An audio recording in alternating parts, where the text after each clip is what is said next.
Believe in yourself. It's easier said than done. Now, how does self-belief make you happy anyway? And how can we do it more? Watch on to find out.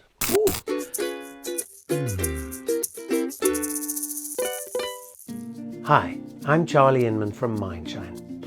So far, we've helped over 100,000 people around the world train their minds and live happier lives. So today, we're talking about happiness pillar number 6, self-belief. Now, obviously, believing in yourself and being able to throw yourself into challenging situations without second-guessing yourself or allowing limiting beliefs to hold you back is an advantage in life. And you're not simply putting yourself in the running for more good stuff. You're actually giving yourself an automatic advantage when you believe in yourself. Confidence is an attractive quality.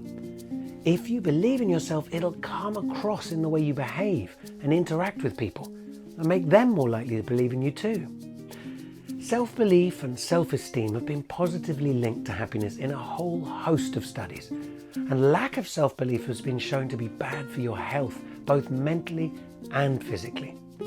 If we want to up our chances of living a happier life, it's really important that we're careful about how we view ourselves. But that said, there's a big difference between having a healthy sense of self-belief and blindly believing that you're perfect. You're not running for president here. In fact, real self-belief isn't based on things like performance or achievement, and it's certainly not based on comparison with others. It's about acceptance of yourself on a core level and belief that you're worthy, regardless of whether you won or lost. A healthy sense of self-belief can't be tied to success or failure, or we wouldn't be able to learn from our mistakes and carry on trying. And you won't find many people out there who haven't fallen a few times on the path to success. Self-belief is about the relationship we have with ourselves. It's about being on your own team. It's about liking yourself enough to cut yourself a break. So how do we go about generating more self-belief? Well, the first thing to do is to work on improving your relationship with yourself. And if you want a better relationship with someone, you have to get to know them better. We're going all the way back to pillar number 1 here, self-knowledge. You can't believe in yourself if you don't know who you are. Start with your core values. You're going to need to journal and mind dump until you can put your finger on what really matters to you. When you can start aligning your life with the things you really believe in, it's far easier to believe in yourself.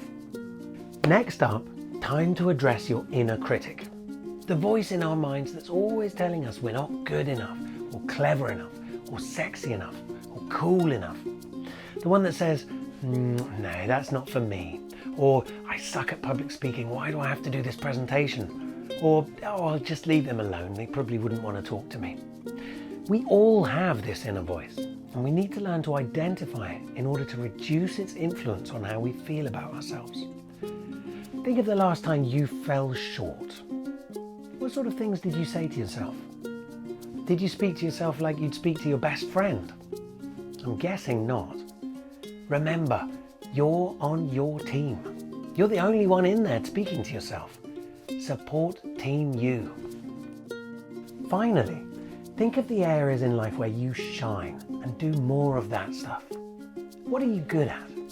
Is there a part of your job that you nail every time? Then ask your boss to give you more of that stuff to do. It's a win-win for everyone. Do you play the clarinet? Join a local music group and get complimented on your playing. You might even get to play some gigs and have people clap and cheer for you.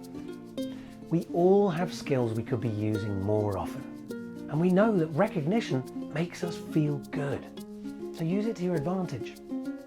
If you can get to know yourself well enough to start aligning with who you really are at a core level, encourage yourself through doing the sorts of things you love and are good at, and learn to quieten your inner critic, you can eventually get to the point where you'll start to believe the one and only thing you really need for self-belief. You are enough. You are enough. Fact. See you next week for our 7th and final happiness pillar, connection.